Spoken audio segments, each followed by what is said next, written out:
everyone. Thank you all for having me. My name is Naomi Manuel, and I'm with the Epilepsy Foundation of Hawaii.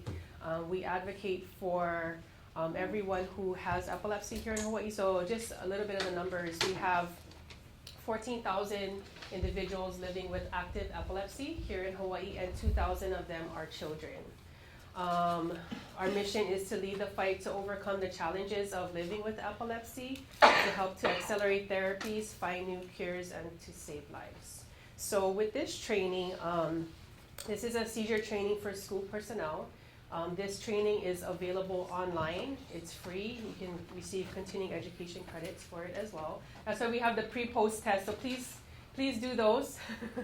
I'll pass out the post-test after, but if you could just please fill out the pre-test, that would be great. And then a sign-in sheet as well that's going around.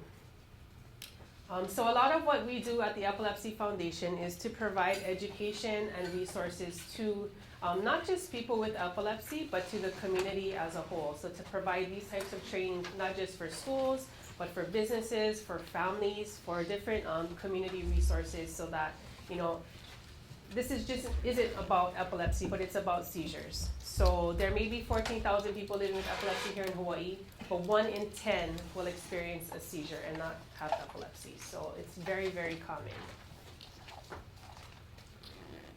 How many of you don't know what a seizure is?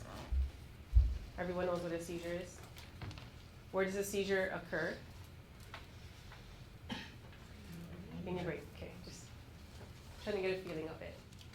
Okay, so the objectives of this course or this training is to recognize the 3 common seizure types. There's many different types of seizures, but we're going to recognize the 3 common seizure types, describe 3 seizure first aid steps to assist a student having a seizure, identify 3 key factors that would make a seizure a medical emergency, because not all seizures are emergencies, and describe 3 ways to support students living with epilepsy.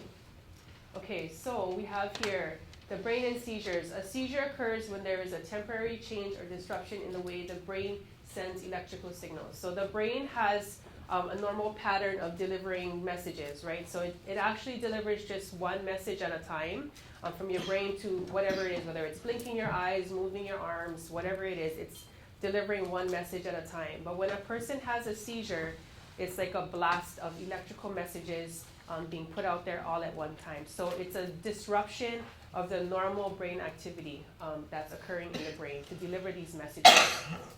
Okay? During a seizure, there's a short circuit in the way messages are sent between brain cells. Not everyone has a seizure. Not everyone who has a seizure has epilepsy. So like I said, 1 in 10 will experience a seizure. You know, it could be due to a fever, or you hit your head, or some type of reaction that causes the seizure is the reaction. A person is considered to have epilepsy when they have 2 or more unprovoked seizures in their lifetime. So it's pretty broad.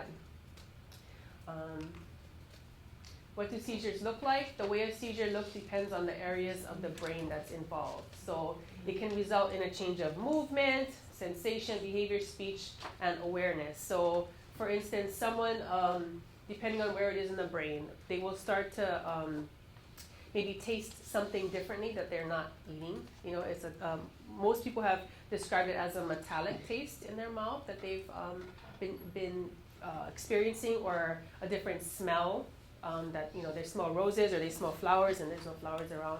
So that's one indication that they're having a seizure. Seizure symptoms and signs of seizures vary from person to person. So there's no really blanket definition of this person is having a seizure. Everyone has this type of seizure. It's all unique and depending on that individual, okay? But they are consistent to that individual.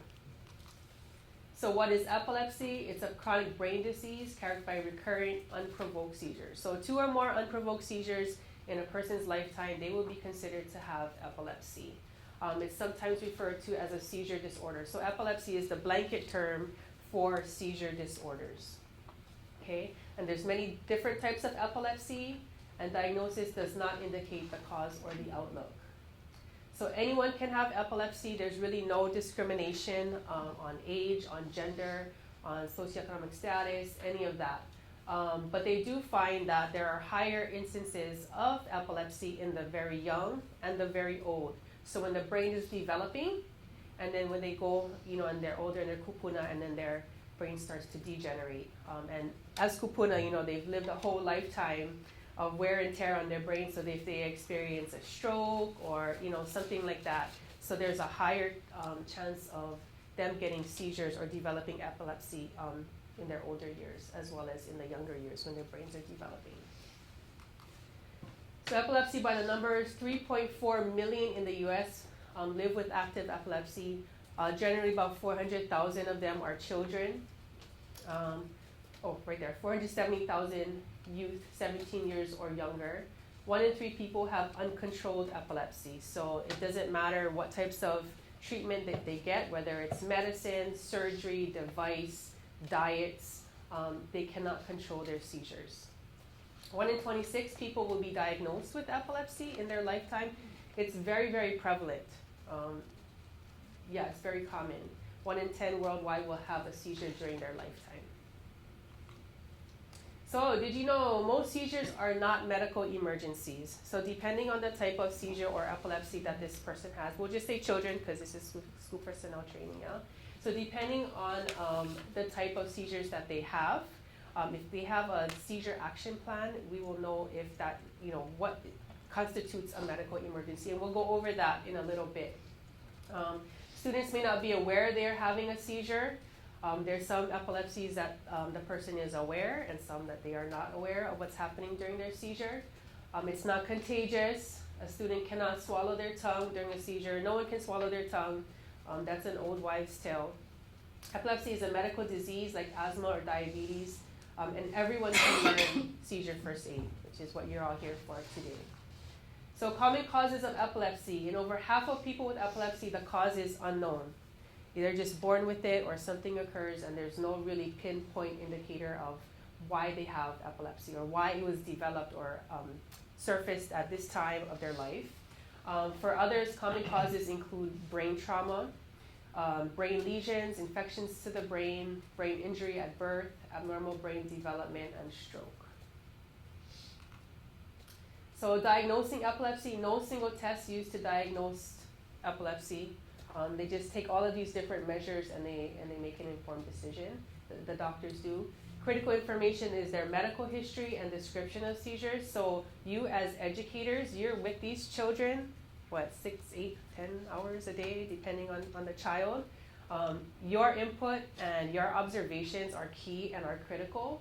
I'm not sure how the documentation processes work, but it's really critical to really observe these children and what is happening before, during, and after their seizures to really help the doctors to properly provide the right treatment for them. Medical and neurological exam, there's blood tests, brain imaging, and EEGs.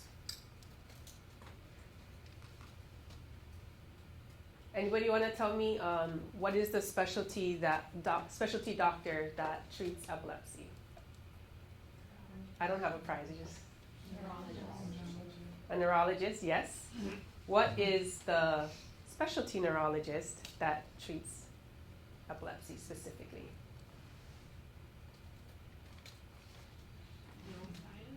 Epileptologist. Yeah, epileptologist. Currently we have 5 board certified epileptologists in Hawaii. Only 1 is pediatric. Yeah. And they're all on this island. So all of you that are flying in from neighbor islands, there's no epilepsy specialist on the other islands. So a child would have to fly here to see a specialist. So treating epilepsy, there's anti-seizure medications, and there's a plethora of different anti-seizure medications out there. There's epilepsy surgery. Not everyone is a candidate for epilepsy surgery depending on where in the brain the seizure is occurring. Neurostimulation with devices. There's 3 FDA devices that can be used as a treatment for epilepsy, and they are located they work different ways. It's interesting. There's dietary therapies like the ketogenic diet as a therapy, and investigational medications, which are, they're always evolving and always rotating the different types of medications that are available. So for instance, I have to share is just last month, a new FDA approved seizure rescue medication was approved. It's been over 20 years since we've had that. So currently for school-age children, there's only Diastat or diazepam, which is a rectal gel. So it has to be administered rectally. So this new medication called Nasolam, it's for children 12 years and older, or for people 12 years and older, and it's a nasal spray. So if a child is experiencing seizures that won't stop and is outside of their seizure action plan directions, then they can be given Nasolam as a chance to stop the seizures. So that's huge, to have a nasally administered rescue medication versus the 20-year-old Diastat or diazepam, which is a rectal gel. So seizure types. So how are seizures classified? So they're classified on one, where they start in the brain, whether or not a person's awareness is affected, so aware or unaware, whether or not seizures involve other symptoms such as movement. And we'll get a little bit more into that. So there's focal onset seizures, involves only part of the brain. So one part of the brain. They're called focal aware and focal impaired awareness.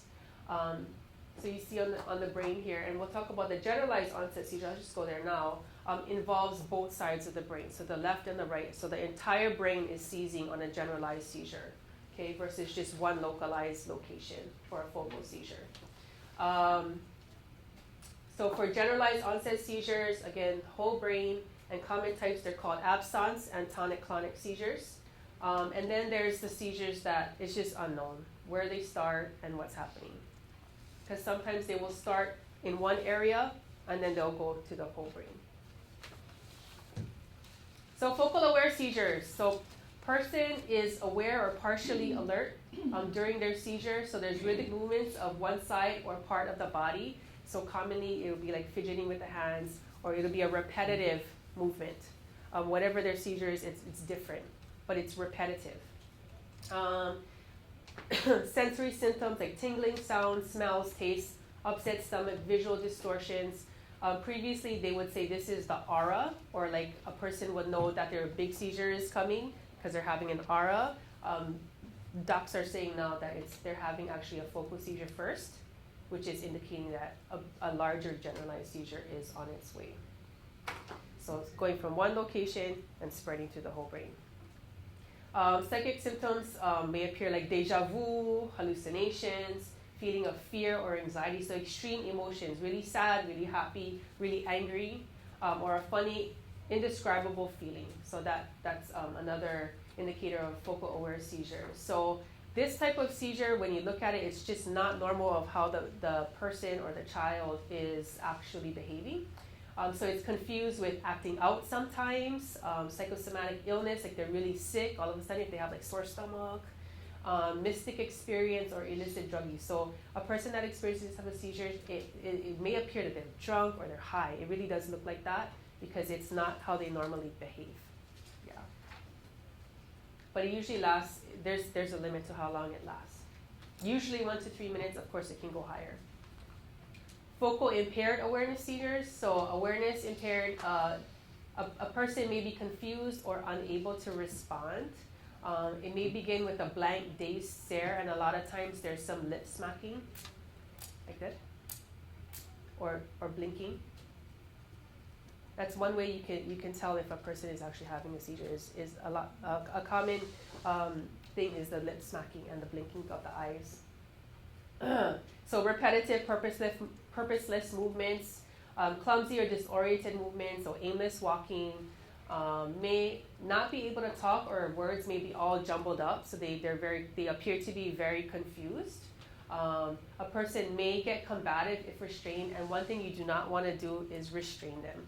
Don't restrain anyone having a seizure, whether they're focally aware or focally impaired. Do not restrain. Of course, if they're walking and they're moving and they're it's dangerous for them, you want to kind of guide them, but don't restrain. That'll just anger the person. Yeah. After seizure, the person may be tired, they may have a headache or nausea, and again, it may be confused with substance abuse, alcohol, illicit drugs, and aggressive behavior. So if this person is already expressing aggressive behavior, restraining them, it would just elevate that behavior. Any questions so far? Yeah. Okay, so would headache be an inclination that something is coming through? It can be, yep. Yep. That's one indicator, it can be. Yep. So each person is unique, and that may be that child's sign or their type of seizure is that they get a headache. It's like both. It's like second grade, so I think they kind of get out of class too. Everything's a headache. Right. It's like, Yeah, but you don't want to dismiss that either, because it could be, right? So then you've got to kind of figure out, test them on exactly when they're having these headaches, right? Yeah, is it right before a test? Which may be a trigger as well. The high anxiety may trigger a seizure because they're going to have a test. But yeah, got to have those conversations with the parents. She's got the lips smacking. Okay, yeah. That's hard to fake. Yeah. Yeah. The lip smacking and the eyes will be stared off. They're not focused at all. Yeah. She uses headache for everything, so I'm not sure. Maybe it's just like she can't find the right words to use to describe what's happening too. I mean, yeah, it's a headache for sure, but there may be other things that she would like to describe, so maybe try and pull that out of her. Second grade too, because she's scared that that's going to cause something. So if her head is anywhere near sore, then she's just going to come to me because she's scared it's going to start. Yeah. But it doesn't usually. I mean, usually you call the parents and we have this whole big thing, but this is one thing. Yeah, we have this seizure action plan here. So and I have extras here too. So between the parents, the doctors, and the school, you guys will come up with exactly what is that child's, common indicators, what happens, what does she complain about, and then what is the process that you're gonna take. Because maybe you don't have to call the parents every single time she says she has a headache. Yeah. You just gotta talk it out. Yeah. Yep.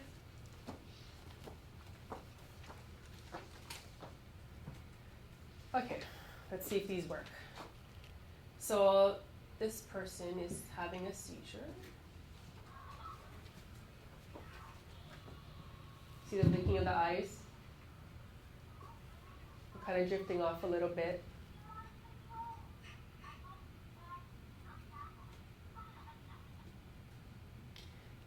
This one's not going to play, but this one is really a good one about this guy he's just in the market, and he is just drifting off, and he's still drinking his drink, but he's not coherent, and the person, the cash register person is trying to speak to him and guide him, but he's just not aware of what's happening. But it's not going to work.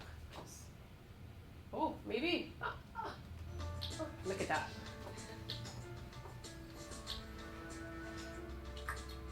Excuse me, sir, come on up and I'll ring you out. Come on, buddy, we're out here at 5 on Sundays. It's the repetitive movement. And then the eyes drift off. No. Technology will tell you. Okay, so generalized absence seizure, this is where the whole brain, both left and right, is seizing at the same time. Pause in activity with a blank stare. Absence, they call it absence, you read absence, right? But in the neurological world, they say absence seizures. It's just a brief pause in activity, like 10 seconds, not very long at all. It's a brief lapse of awareness, so these people are not aware of what's happening within those 10 seconds that they're drifting off or daydreaming, it appears to be, but they're actually having a seizure. So possible chewing or blinking happens during this time too.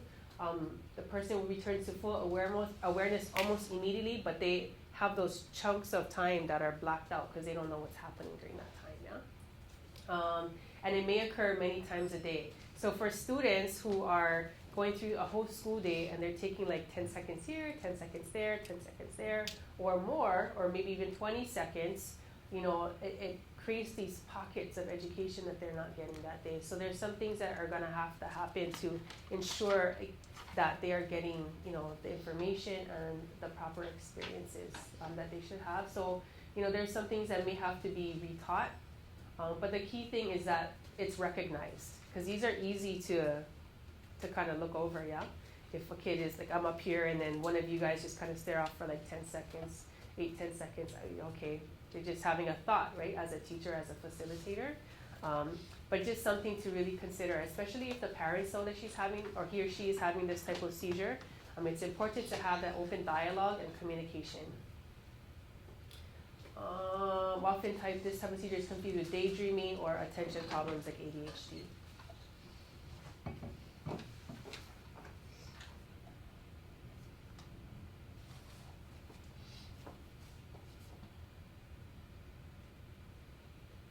Yeah, let's choke. It's not my problem. Okay, generalized tonic seizures. These are what used to be called grand mal seizures. So the absence was petit mals. They were called petit mals before, and then this one is the grand mal seizures. So now they're called generalized tonic seizures, generalized whole brain. Tonic is that stiffening of the whole body. Clonic is that rhythmic shaking. Okay, so it breaks down the words of what it is. So can we just do an activity real quick? I want you to put your pens down. Okay, I want you guys to like clench up your hands, clench up your body, like for 15 seconds, I'll count out loud. But try and restrict or constrict every single muscle you can possibly think about, even like your eyebrow muscles, things you don't think about. Clench it up, okay? Ready? 1, 2, 3, go. Hard. 1, 2, 3, 4. Harder. 5. Come on. Stress it out. 6. Hard. 7. 8. Shake. 9. Harder. Make muscles. 10. 11. 12. Harder. 14. 15. Okay, stop. Okay, so what are some things that you feel? Weird. Okay, you feel weird. Yep. What else? Stressed. What else? Like my organs are like... Not your muscles, but your organs. Your organs are stressed. Very constricted, yeah. Right, and your muscles are sore. You guys feel hot? Yeah. Yeah. Kind of hot? So that's only 15 seconds, right? So people or kids who have this type of generalized tonic seizures, it usually lasts 1 to 3 minutes. It can last longer, but that's typically how long they last, 1 to 3 minutes. But can you imagine a child or anyone who is constricting their entire body for that amount of time? You're going to be tired, yeah? Yeah, you're going to be tired, you're going to be exhausted. But these are some other things that can happen. So a sudden hoarse cry because of the constriction of the diaphragm. So it may come out. Loss of consciousness, person may fall, they may be injured. Stiffening of the arms and legs, then rhythmic jerking. Shallow breathing and drooling may occur because the person they have no control of their body during this time, none at all. Okay. Shallow breathing and drooling may occur. Possible loss of bowel movement or bladder control. Occasionally skin, nails, lips may turn blue because of the lack of oxygen going to the brain.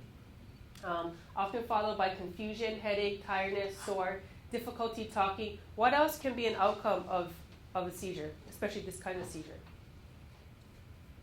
What do you think a child will experience after this? Not listed here. What do you think? Could be vomiting, yep. How about socially? Embarrassed, right? Embarrassed, shame. They don't know what happened during that small window of time. They don't know if they made shishi. They don't know if they made doo-doo, if they cracked their head. Are they injured when they come out? So part of our jobs is to ensure their safety, educate those around them on, it's important for kids to hear this is not something that's contagious. Their friend or their classmate cannot control what's happening to them, and then that they are empowered to help and support in the event that something like this happens. And it gives them something to look out for, if they want to help. So Seizure First Aid. I mentioned the seizure action plan. We have extras here again. Should be available for each student with epilepsy. It teaches you about Seizure First Aid, specific instructions for each student because it's different. When to give rescue therapy, rescue medications, because it's different for each person. When a seizure may be an emergency, because again, they're not always emergencies. And then it is scary to see a child seize up, right? It's very, very scary. And then at the end of the day, it's your call. But for a lot of people with epilepsy or kids with epilepsy, this is part of their daily life. Yeah. You need to know who to call and what not to do. So this is developed with the families, with the teachers, as well as the doctors. Yeah. So it's and it needs to be renewed probably each year. Yeah, as the kids get older. This is downloadable free for your use as well. So Seizure First Aid, what to do in the event of a seizure. So stay with that person to ensure their safety. That's one main thing. Keep the person safe, so keep the child safe. Clear the area if they're playing with anything. If they're at their desk, make sure you gotta move the desk. If they're playing with scissors, pens, pencils, any of those types of objects, just clear the area so that ensures their safety. Turn the person onto their side.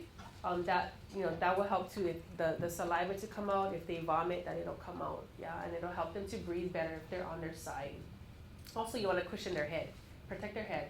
It doesn't have to be a big soft pillow. If it's a jacket or towel or anything to just protect the head while it's seizing. Do not put anything in their mouth. My grandma used to say, stick a wooden spoon in their mouth. Please don't do that, because you can hurt them. You can bust their teeth. And then if they are constricting and they cannot control, like say their mouth, they can bite you if you try to stick something in their mouth. It's just better off, you gotta let the seizure run out. Don't give water, pills, or food until the person is awake. Do not restrain. Stay with them until they are awake and alert after the seizure.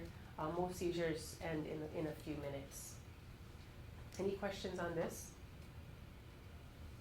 To the point now.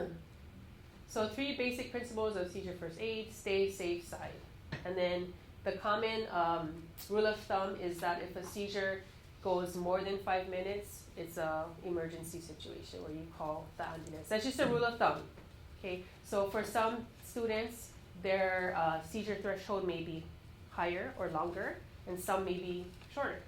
So it all depends on the student. But just rule of thumb, 5 minutes.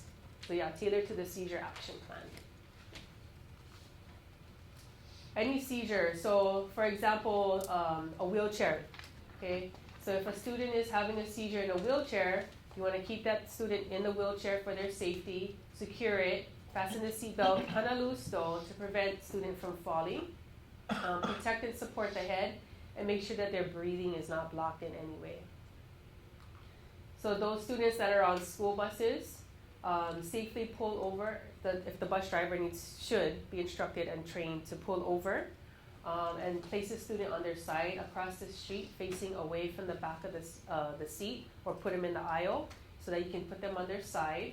You gotta calm everyone else, calm the rest of the bus down, all the other students in there, just to relax. This child is having a seizure, and to remain calm.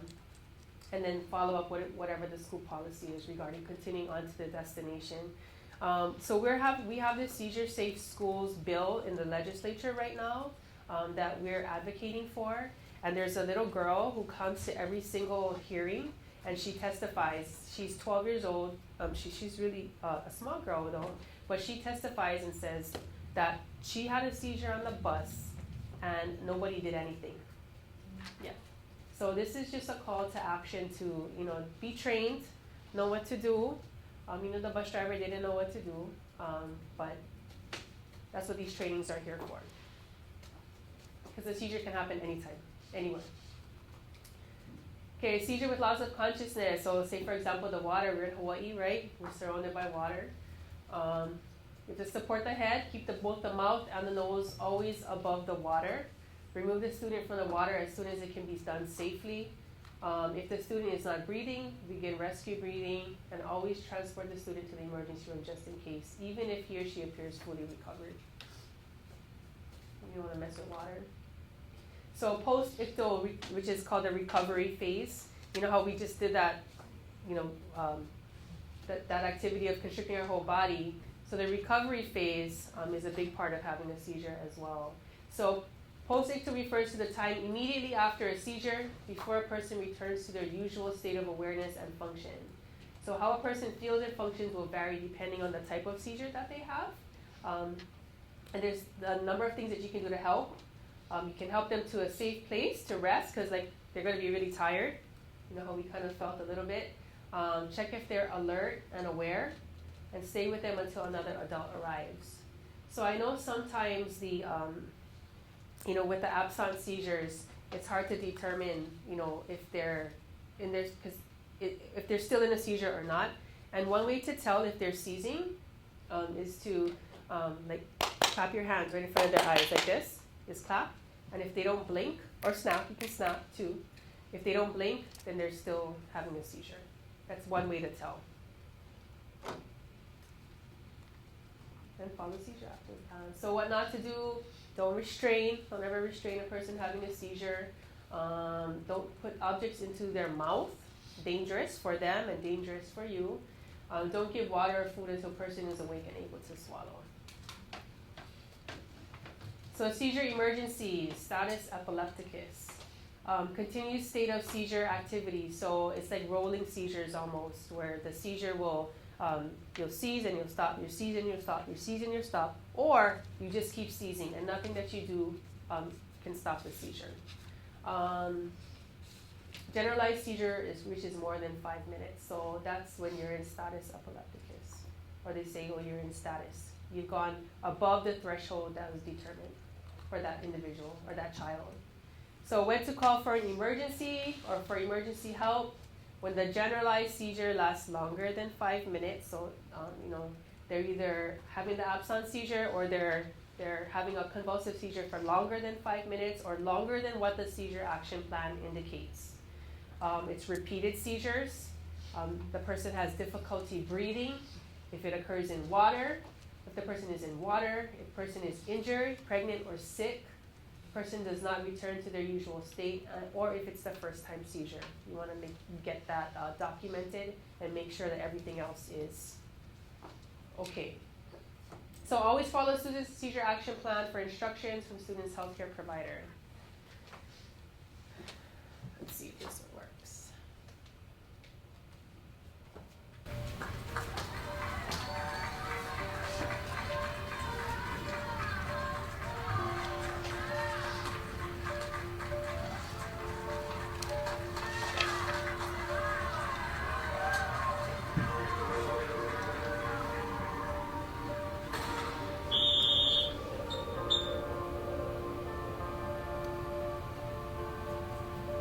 Guys, give us a room. He's having a seizure. Give me some towels. Okay. Stay calm. It's gonna be fine. Help me get him on his side.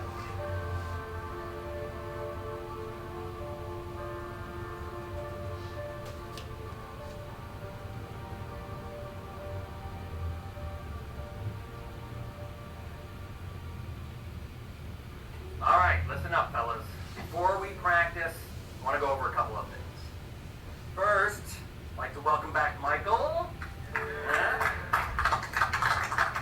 Daddy back. We all know Michael has epilepsy, and he shared his seizure with us in the game. He has something he wants to say. Yeah, thank you all for supporting me, and thanks to Coach for knowing what to do. I'm sorry if my seizure scared you guys. It could be scary for me too. But what's even more scary is if people didn't know what to do. So today, we are going to learn Seizure First Aid thanks to the Epilepsy Foundation. We're teammates, right? We take care of one another, we count on one another, and when anyone with epilepsy has a seizure in front of you, they're your teammate, and they're counting on you. So, first, stay with it. Okay, stay calm. Keep others around you calm and out of the way. Protect him. Keep him safe. It's also important to remember that the person having the seizure should be lying down and that there is nothing harmful in their way. Turn them on their side and support their head so that they're not banging it and so they don't choke. Never put anything in their mouths and do not hold them down. Time the seizure till the very end. Knowing how long the seizure lasts is important information for the doctors to know. If the seizure lasts more than 5 minutes, call 911. When you see somebody having a seizure, you're going to feel a little powerless. But if you protect them, and if you stick with them by their side, you're doing the right thing. Okay? All right, let's practice this. Bulldogs on 3. 1, 2, 3. Bulldogs!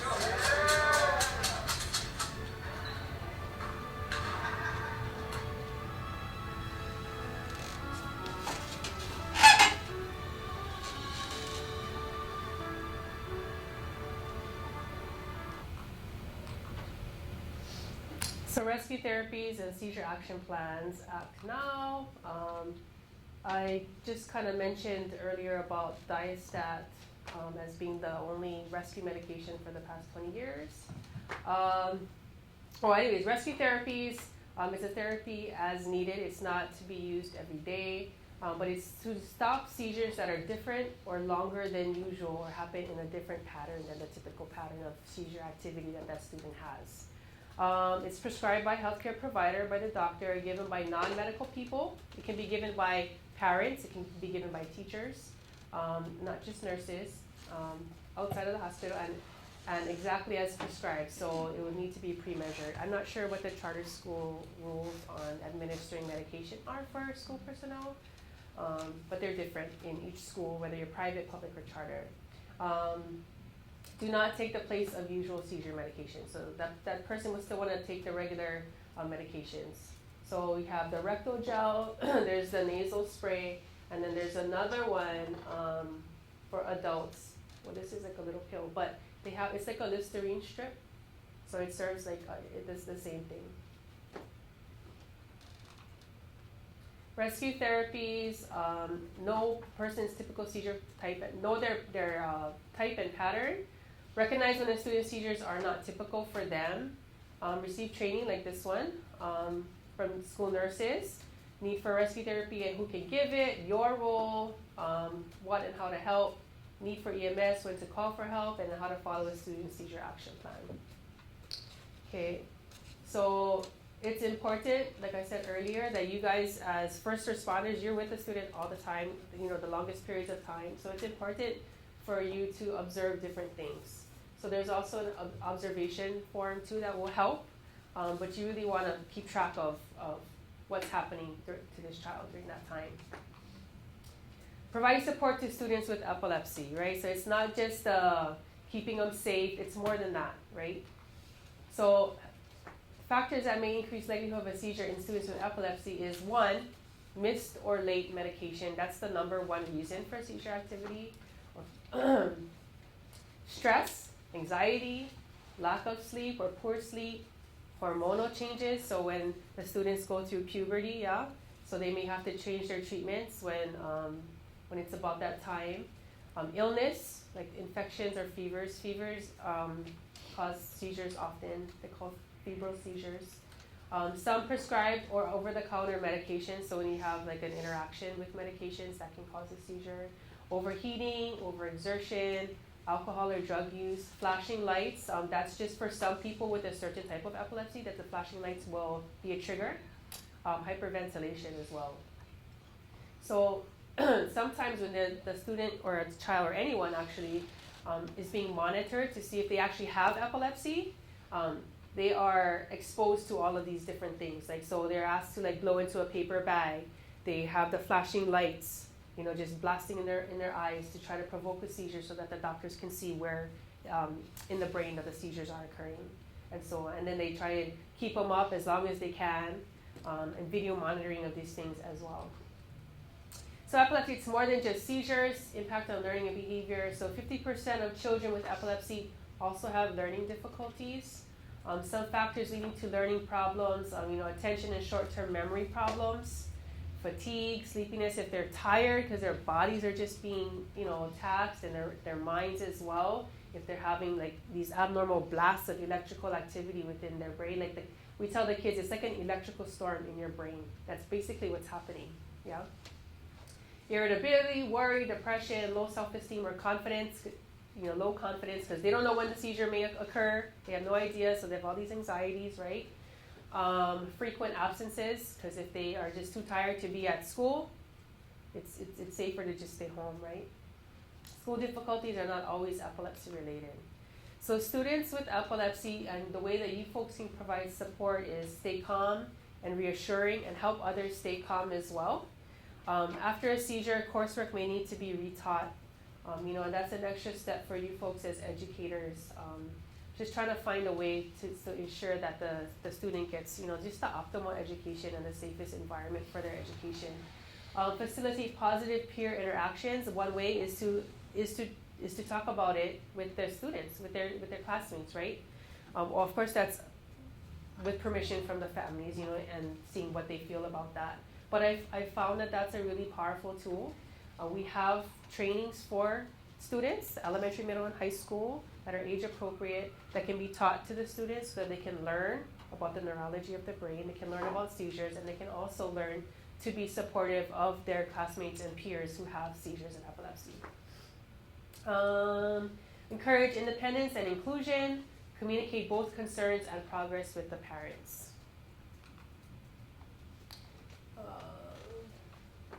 So of course it's important to, keep having that communication with them. No teasing. They have a higher probability of bullying because just on the lack of education alone, kids can be mean. So no mimicking or posting a person during a seizure, intervene consistently, educate students, classroom and school groups, encourage peer support, and involve the students' parents. These are some of the resources that the Epilepsy Foundation has. Again, I say it's free. It's available for you to use. We want you to use it. It's pretty easy to do. Okay, so we have Seizure Training for School Personnel Toolkit, which is here. This is what we have here. Take Charge Epilepsy Education Series for elementary, middle, and high school. Seizure safety videos. We have brochures, videos, pamphlets, fact sheets, posters, anything that you may need or will support, your school. There's a lot of kids who have epilepsy, so the likeliness of you having at least one or two in your school that you know about is pretty high, and then there's the ones that you don't know about yet. These are available online at epilepsy.com, or you can call me and I'll email it to you, and it's fine. More information can be on epilepsy.com. It's pretty easy to navigate. Do you folks have any questions so far? With epilepsy, with resources. How much time do I have, Christian? Total. Okay, perfect. This might be a dumb question. No dumb questions. I have Yes. an 8th grader who has seizures. He's quite large. Mm-hmm. If we are on a field trip and he's in the water and he has one, do I have to remove him from the water? If I determine it's safe, do I have to remove him? Or can I just tell the teachers to stay with him until he can walk out by himself? He's having a seizure in the water? He hasn't yet, but Oh, are you saying not allow him in the water at all? well, if he's on a field trip with all the rest of my kids and he's in the water and he has a seizure, do I need to remove him You should from the remove water? him from the well, yes. Okay, That is my official stance. Yes, you should remove him from the water if he has a seizure. okay. What kind of seizures does he have? He hasn't had any in school, but he's had like tonic ones Yes. at home. But we're always watching, so he comes to school just drained and exhausted all the time. Yeah, that can be expected. Yeah, having a tonic-clonic seizure in the water is extremely dangerous. Right. So you want to definitely remove it. If he's large, it's going to be very difficult to get Right, him that's why I'm kind of scared to. out of the Should water. wear a But life vest? he could wear a life vest if that is determined between the families and you as a school. Because what if they have because you're saying kind of the aura, the one that's before it, so what if that's happening and you're not realizing it, right? Yeah. In the water. Yeah, that's something you're gonna have to talk with your administration about and the parents to see what they're the most comfortable with. But you don't want to have him not participate in anything. Yeah. That's what I was thinking is the exclusion would really be Yeah. negative for him. That would be worse. Yeah. Because you want families to tell you as well, right? So if schools start excluding kids or not allowing them to participate as normal students, then they're going to start not telling us. They're going to start not telling you, and that's even more dangerous. So take the precautionary measures as much as you can, but don't restrict it as much as you can as well. Okay, Yeah. thank you. We have a teen advocate. She went to a school who was not going to allow her to be a cheerleader, just because she had seizures. She didn't have them all the time, but the cheer team said, "Oh, we just can't have you cheering. It's just not safe." And the repercussions of that was far worse than what could have happened, in the event that she, anyways, still had a seizure. But so she's our teen advocate. She's actually in Washington, D.C. right now, advocating for funding, CDC funding, to provide these types, more of these seizure education monies, basically, so that they can continue. But yeah, that's her thing, is that the school wasn't gonna even allow her to walk to the bathroom by herself. She goes to a small private school, so they have a little bit different types of resources, but they weren't gonna let her go to the bathroom, walk in the hall, go anywhere by herself. So the families reached out and created a seizure action plan. We came out and actually did a training with all the coaches and all the cheerleaders for the whole team, and it made them feel a lot better about having her there. Yeah. So we have a student in our school that has seizures. He hasn't had any in school yet. And the parent doesn't want to do a 504. Is it possible to do the action plan instead of, or just to have something in place? You should still have a seizure action plan regardless of if the parents want a 504 or want an official IEP or any of that. Yeah, because the seizure action plan is independent of all of that. If anything, it will help and support those things. Yeah. Any other questions? I'm gonna just share this with you, sorry. So this is some of the resources that we have at the foundation. We have these talk stories. They're talk story support groups. They're every other month. Yes, they're here on Oahu, but we do it, we record it Facebook Live. So if people want to join in, and it's 2 hours long, every second Wednesday of every other month, and the first hour, 45 minutes or whatever, is dedicated to a topic, an educational topic pertaining to epilepsy. So whether it's athletes versus epilepsy, ketogenic diet, CBD, it's just anything that could be appropriate for people who have epilepsy as a resource. And then the other hour after that is dedicated to a really unstructured, unformatted space for people to come together and talk story and connect as a support network. We have group art. We don't do that one anymore, but we do one big fundraiser a year, and that's our Freedom Run. So Freedom Run Walk from Epilepsy, 4th of July, Freedom from Epilepsy. It's in Kailua every 4th of July. It doesn't matter which day it falls on. July 4th, we're at Kailua High School. We do ohana activities to kind of bring families together as a support and networking space for each other. We did like a succulent garden party. We've done purple pumpkin painting in November. November is Epilepsy Awareness Month. We have a November Epilepsy Awareness Conference. I Aloha Someone Living with Epilepsy, and it's every November. This year it's November 7th. It's free to the public. It's geared towards patients, towards families, caregivers, community. That's our target area, to support them and give that type of education. It's at Aloha Tower. This is an old one, so it's not a Queens, but yeah, it's at Aloha Tower. Breakfast included. We have travel scholarships for those that are traveling from neighbor islands. We do the charity walks, of course. We do a lot of education on protecting the brain, so helmet use is a huge thing that we advocate for, to maintain daily health, like exercise, good nutrition, and weight, so that's not a trigger for a seizure. Avoid diabetes, hypertension, stroke. Work close with physicians to control medical conditions you may have. People with epilepsy can do everything and anything. They just have to be educated and aware and may have to do it a little differently, but they shouldn't be excluded from activities. So just to reiterate, epilepsy and seizures are super common. You're not alone. 1 in 26 people will develop epilepsy at some point in their lifetime. There's different seizure types. Treatment options exist. and the Epilepsy Foundation of Hawaiʻi is here to help.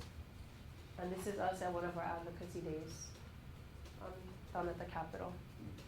One other thing I wanted to show you is, this is more so for adults.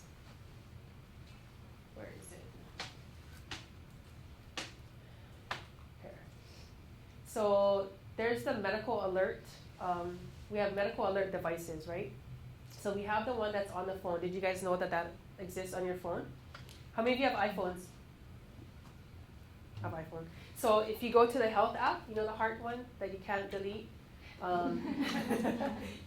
It's in there. It says medical ID. So this is the icon for it. If you go in, if you have an Android, you go into your Google Play Store and then you can download this medical ID here. Okay, you create a medical ID for yourself if you have epilepsy, I'm just saying, or if you have a child or someone that you know has epilepsy, and you can put that on your phone. Because we talk a lot in the other presentation that I didn't do here is looking for a medical ID bracelet or a medical ID necklace. But nowadays with technology, we have medical ID alerts on the phones because we don't go anywhere without our phones, right? I know I don't. But you can put a medical ID and the information down in your phone. Okay, so you can add in, you know, your name, your date of birth, your medical condition, and any medical notes that would be important to someone who finds you having, say, a seizure. Okay, so you enter it all in. Your medical condition is you have a history of epilepsy, you're allergic to nuts, your medication is you hit 100 milligrams of Depakote twice a day, your father is Bob, number, mother, Kelly, whatever, and your doctor, no seizures, right? It's all right here. You hit complete, you're done. And then you say, oh, but most phones have a password, right? So how do you pass the passcode? So on iPhones, and I don't know what it is on Android, I'm so sorry, but on iPhones, you tap the emergency button on the front page, and it'll open it up to this screen, and on the bottom here it says medical ID. So you tap the medical ID here, and all of this will pop up. So that's another way to, you know, I know the younger generations, they have been using this a lot more. So when I talk to the neurologists talk about this a lot more too. Is that on all versions of iPhone? Yep. Mm-hmm. So I thought this is a pretty cool thing to share as well. Any questions on these? No? Okay, so I mean that's it for us, and the education that we provide and the resources that we try to provide as well to you folks in the community, to individuals that have epilepsy. We're here to help. So if you have any questions or concerns or you need a resource, give the Epilepsy Foundation Hawaiʻi a call.